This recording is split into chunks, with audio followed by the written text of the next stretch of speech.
Nous allons apprendre à établir les demi-équations des couples oxydant-réducteurs. Voici l'énoncé type. Établir les demi-équations de réduction des couples suivants. Donc on a 5 couples. Vous pouvez faire l'exercice. Alors un petit rappel de cours. Un couple, c'est toujours oxydant à gauche / réducteur à droite. L'oxydant, il est réduit, c'est-à-dire qu'il va prendre des électrons.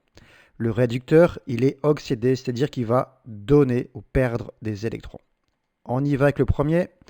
L3 plus L. Comme c'est une réduction, on va prendre l'oxydant, on va le mettre à gauche. Et du coup, évidemment, le réducteur, on va le mettre à droite. On met un égal au milieu et on y va. On va équilibrer. Aluminium, aluminium, ok. Les charges, par contre, on a 3 plus à gauche, neutre à droite, ça va pas. La seule chose qu'on peut faire, c'est de rajouter des électrons. Donc je vais rajouter 3 électrons à gauche. Comme ça, 3 plus, 3 moins, ça fait neutre. Et comme c'est neutre à droite aussi, tout va bien.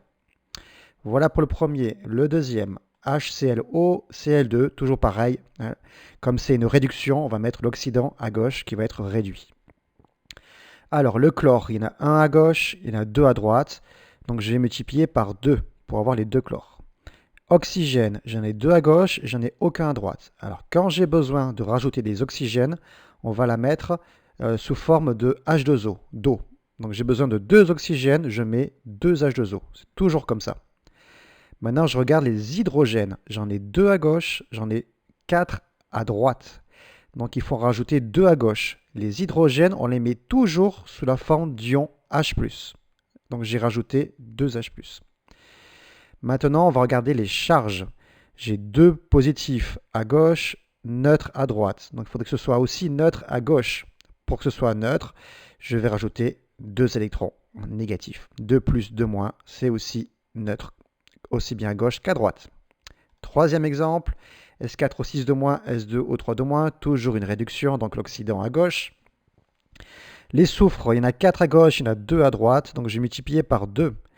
Oxygène, j'en ai 6 à gauche, 2 fois 3, 6 à droite, tout va bien. Les charges, 2 négatifs à gauche, 2 fois 2, 4 négatifs à droite. Donc il me faut rajouter 2 négatifs à gauche grâce aux électrons, comme toujours. Ensuite, IaO3-, I2, toujours une réduction. Alors, iode, il y en a un seul à gauche, il y en a deux à droite, donc j'ai multiplié par 2. Oxygène, 2 fois 3, 6 à gauche, aucun à droite. J'ai besoin d'oxygène, je mets de l'eau, H2O. Hop, 6 H2O. Hydrogène, donc du coup il y a 6 fois 2, 12 hydrogènes à gauche, à droite, pardon. Il n'y en a aucun à gauche. J'ai besoin donc de 12 hydrogènes à gauche. Je les mets comme toujours sous forme d'ion H+, 12H+. Maintenant les charges. 2 charges négatives et 12 positives. Donc globalement, ça fait 10 positifs à gauche et neutre à droite. Donc comme j'ai 10 positifs à gauche, je vais rajouter 10 électrons pour que ce soit neutre, comme c'est à droite. Et j'ai fini. Et la dernière, donc toujours la réduction, donc CO2, H2, CdO4.